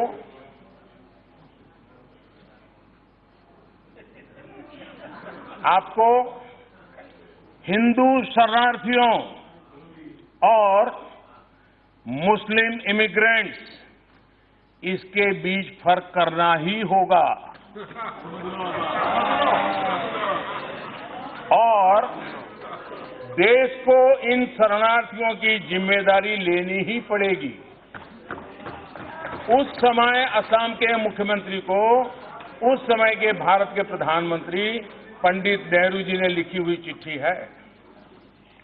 नेहरू लियाकत समझौते के बाद कुछ महीनों के भीतर ही नेहरू जी का इसी संसद के फ्लोर पर 5 नवंबर 1950 उनका एक बयान है। 5 नवंबर 1950 नेहरू जी ने कहा था, इसमें कोई संदेह नहीं है कि जो प्रभावित लोग भारत में सेटल होने के लिए आए हैं, ये नागरिकता मिलने के हकदार है और अगर इसके लिए कानून अनुकूल नहीं है तो कानून में बदलाव किया जाना चाहिए। 5 नवंबर 1950 1963 में लोकसभा में, इसी सदन में और इसी जगह से 1963 में कॉल अटेंशन मोशन हुआ। उस समय प्रधानमंत्री नेहरू तत्कालीन विदेश मंत्री के रूप में भी जिम्मेदारी संभाल रहे थे। मोशन का जवाब देने के लिए विदेश राज्य मंत्री श्रीमान दिनेश सिंह जी जब बोल रहे थे तो आखिर में प्रधानमंत्री नेहरू जी ने बीच में उन्हें टोकते हुए कहा था, और उन्होंने जो कहा था मैं कोट कहता हूं, पूर्वी पाकिस्तान में वहां की अथॉरिटी हिंदुओं पर जबरदस्त दबाव बना रही है। ये पंडित जी का स्टेटमेंट था। पाकिस्तान के हालात को देखते हुए गांधी जी नहीं, नेहरू जी की भावना भी रही थी। इतने सारे दस्तावेज हैं, चिट्ठियां हैं, स्टैंडिंग कमेटी की रिपोर्ट है, सभी इसी तरह के कानून की वकालत करते रहे हैं। मैंने इस संबंध में तथ्यों के आधार पर अब मैं कांग्रेस के खास रूप से पूछना चाहता हूं और उनकी इकोसिस्टम भी मेरे सवाल समझेगी। जो ये सारी बातें मैंने बताई, क्या पंडित नेहरू कम्युनल थे? मैं जरा जानना चाहता हूं। क्या पंडित नेहरू हिंदू मुस्लिम में भेद किया करते थे? क्या पंडित नेहरू हिंदू राष्ट्र बनाना चाहते थे? जो उन्होंने जो बातें कही, क्या पंडित नेहरू हिंदू राष्ट्र बनाना चाहते थे? माननीय अध्यक्ष जी, कांग्रेस की दिक्कत ये है, वो बातें बनाती है, झूठे वादे करती है और दशकों तक वो वादों को टालती रहती है। आज हमारी सरकार अपने राष्ट्र निर्माताओं की भावनाओं पर चलते हुए फैसले ले रही है तो कांग्रेस को दिक्कत हो रही है। और मैं फिर से स्पष्ट करना चाहता हूं, इस सदन के माध्यम से इस देश के 130 करोड़ नागरिकों को बड़ी जिम्मेवारी के साथ संविधान की मर्यादाओं को समझते हुए कहना चाहता हूं, संविधान की जिम्मेवारियों को समझते हुए कहना चाहता हूं, संविधान के प्रति समर्पण भाव से कहना चाहता हूं, देश के 130 करोड़ नागरिकों से कहना चाहता हूं, सीएए इस बिल से, इस एक्ट से हिंदुस्तान के किसी भी नागरिक पर किसी भी प्रकार का कोई प्रभाव होने वाला नहीं है। चाहे वो हिंदू हो, मुस्लिम हो, सिख हो, ईसाई हो, किसी को नहीं होने वाला। इससे भारत की माइनॉरिटी को कोई नुकसान होने वाला नहीं। फिर भी जिन लोगों को देश की जनता ने नकार दिया है, वो लोग वोट बैंक की राजनीति करने के लिए ये खेल खेल रहे हैं। और मैं जरा पूछना चाहता हूं, मैं कांग्रेस के लोगों से विशेष रूप से पूछना चाहता हूं, जो माइनॉरिटी के नाम पर अपनी राजनीतिक रोटियां सेकते रहते हैं, क्या कांग्रेस को 84 के दिल्ली के दंगे याद है? क्या माइनॉरिटी के साथ, क्या वो माइनॉरिटी नहीं थी? वो माइनॉरिटी थी कहीं ना? क्या आप उन लोगों के, हमारे सिख भाइयों के गले में टायर बांध करके उनको जला दिया था?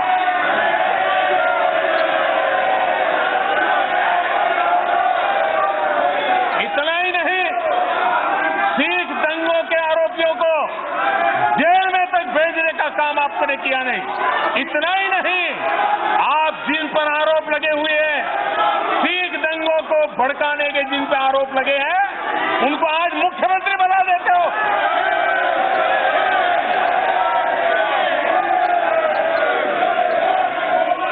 सिख दंगों को आरोपियों को सजा दिलाने में उन हमारी विधवा माताओं को 3 दशक तक न्याय के लिए इंतजार करना पड़ा। क्या वो माइनॉरिटी नहीं थी? क्या माइनॉरिटी के लिए 2 तराजू होंगे? क्या यही आपके तरीके होंगे?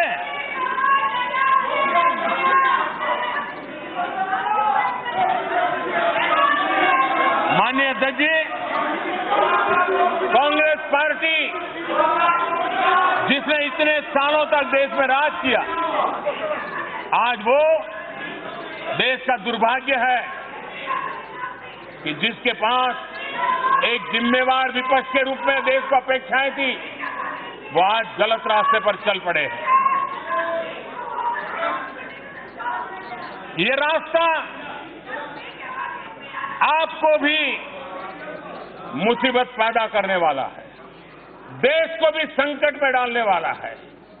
और ये चेतावनी मैं इसलिए दे रहा हूं, हम सबको देश की चिंता होनी चाहिए, देश के उज्जवल भविष्य की चिंता होनी चाहिए। आप सोचिए, अगर राजस्थान की विधानसभा कोई निर्णय करे, कोई व्यवस्था खड़ी करे और राजस्थान में वो कोई मानने को तैयार ना हो, जल से जुलूस निकाले, हिंसा करे, आगजनी लगाए, आपकी सरकार है, क्या स्थिति बनेगी? मध्य प्रदेश, आप वहां बैठे हैं, मध्य प्रदेश की विधानसभा कोई निर्णय करे और वहां की जनता उसके खिलाफ इसी प्रकार से निकल पड़े, क्या देश ऐसे चल सकता है? क्या एनआरकी का रास्ता? और इसलिए आपने बहुत कुछ किया है, आपने इतना गलत किया है, इसीलिए तो वहां बैठना पड़ा है। ये आपके कारनामों का ही परिणाम है कि जनता ने आपको वहां बिठाया है। और इसलिए लोकतांत्रिक तरीके से देश में हर एक को अपनी बात बताने का हक है, लेकिन झूठ और अफवाहें फैला करके, लोगों को गुमराह करके हम कोई देश का भला नहीं कर पाएंगे। और इसलिए मैं आज संविधान की बातें करने वालों को विशेष रूप से आग्रह करता हूं, आइए संविधान को सम्मान करें, आइए मिल बैठ करके देश चलाएं, आइए देश को आगे ले जाएं, $5 ट्रिलियन इकोनॉमी के लिए एक संकल्प लेकर के हम चले। आइए देश के 15 करोड़ परिवार जिनको पीने का शुद्ध जल नहीं मिल रहा है, वो पहुंचाने का संकल्प करें। आइए देश के हर गरीब को पक्का घर लेने के काम को हम मिल करके आगे बढ़े ताकि उनको पक्का घर मिले। आइए देश के किसान हो, मछुआरे हो, पशुपालक हो, उनकी आय बढ़ाने के लिए हम कामों को सफलतापूर्वक आगे बढ़ाइए। आइए हर पंचायत को ब्रॉडबैंड कनेक्टिविटी दें। आइए एक भारत श्रेष्ठ भारत बनाने का संकल्प लेकर के हम आगे बढ़े। माननीय अध्यक्ष जी, भारत के उज्जवल भविष्य के लिए हम मिल बैठ करके आगे चले, इसी एक भावना के साथ मैं माननीय राष्ट्रपति जी को अनेक अनेक धन्यवाद करते हुए मैं मेरी वाणी को विराम देता हूं। आपका भी मैं विशेष आभार व्यक्त करता हूं।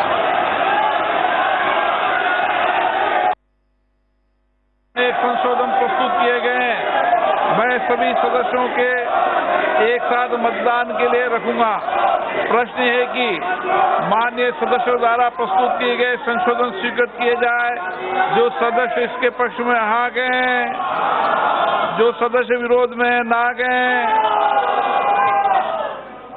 मेरे विचार में निर्णय ना वालों के पक्ष में हुआ, निर्णय ना वालों के पक्ष में हुआ, संशोधन अस्वीकृत हुआ। अब मैं राष्ट्रपति के अभिभाषण पर धन्यवाद प्रस्ताव के लिए मतदान के रखूंगा। प्रश्न है कि राष्ट्रपति की सेवा में निम्नलिखित शब्दों में एक समावेदन प्रस्तुत किया जाए। इस सत्र से समावेत लोकसभा के सदस्य राष्ट्रपति के उस अभिभाषण के लिए जो उन्होंने 31 जनवरी 2020 को एक साथ संवेद संसद की दोनों सभाओं के समक्ष देने की कृपा की है, उनके अत्यंत आभारी हैं। जो सदस्य इसके पक्ष में हाँ कहें, जो सदस्य विरोध में ना कहें। मेरे